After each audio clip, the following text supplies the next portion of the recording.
जो आला आहे तो जाणारच आहे. मित्रांनो, मी श्री रमेशभाई पंड्याजी, संपादक सत्यमच्या वतीनं आपणास नमस्कार व धन्यवाद. मित्रांनो, ह्या भूतलावर जो जन्म घेतोय तो देवाघरी केव्हा नाही केव्हा तरी निघून जात असतोय आणि त्या माणसाबद्दल पाठीमागे चांगल्या चर्चा असतात. त्याचं जीवन कशा पद्धतीने जगला याबद्दल चर्चा होत असतात. अशाच पद्धतीचे एक व्यक्तिमत्व म्हणजे आपल्या इचलकरंजीचे श्री प्रतापराव होगाडे यांचं देहावसान झाले. ते देवाघरी निघून गेले. यांच्याबद्दल चर्चा हा पाठीमाग होतच असते, प्रत्येकाच्याबद्दल होत असते. मित्रांनो, प्रतापराव होगाडे म्हणजे एक अभ्यासक वृत्तीचे व्यक्तिमत्व. कोणताही विषय त्यांनी घ्यायचा, खोल अभ्यास करायचा आणि लोकांना मार्गदर्शन करायचे. त्यांनी वीज क्षेत्रामध्ये मोठ्या प्रमाणात अभ्यास केला. जनतेचं फायदा काय, जनतेचं नुकसान कोणत्या पद्धतीने होते याबद्दल त्यांनी एवढा अभ्यास केला की संपूर्ण महाराष्ट्रात एक वीज तज्ञ व्यक्तिमत्व म्हणून त्याचं नाव गाजलं. मित्रांनो,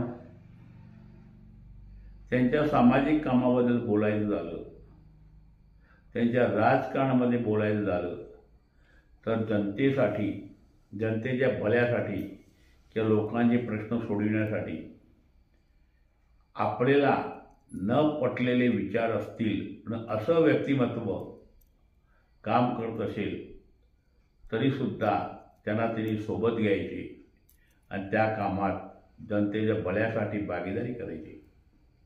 मित्रांनो,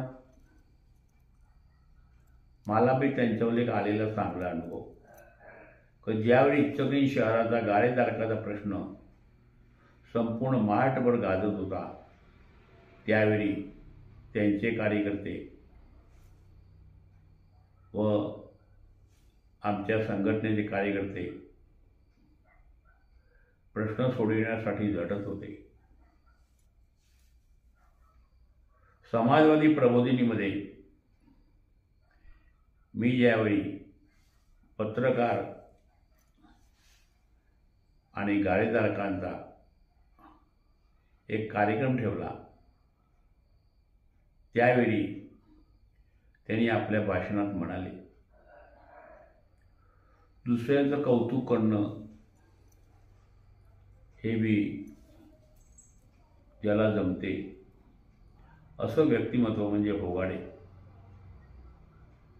प्रतापराव त्यावेळी आपल्या भाषणात म्हणाले की गाळेधारकाच्या प्रश्नासाठी रमेशभाईंची तळमळ आहे, हे प्रश्न सुटावा. आणि त्यावेळी त्या कार्यक्रमामध्ये त्यावेळीच्या नगराध्यक्षा अलकाताई स्वामी पण होत्या. मित्रांनो, त्याने अगदी तळमळीने समाजासाठी प्रश्न सोडवायचे तरी बघत होते. त्यांनी आपल्या कार्यकर्त्याला सुद्धा सांगितलं होतं की तुम्ही आणि रमेशभाई मिळून एकत्र काम करा.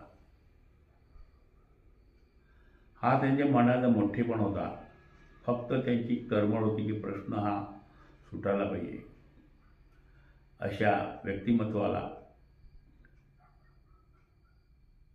माझ्या वतीने व सत्यमुख परिवाराच्या वतीने त्यांना खास आदरांजली व परमेश्वर त्यांच्या आत्म्याला शांती देवो ही प्रार्थना. मित्रांनो, सदर व्हिडिओ सबस्क्राईब करा. फॉरवर्ड करा, लाईक करा. जय हिंद, जय महाराष्ट्र.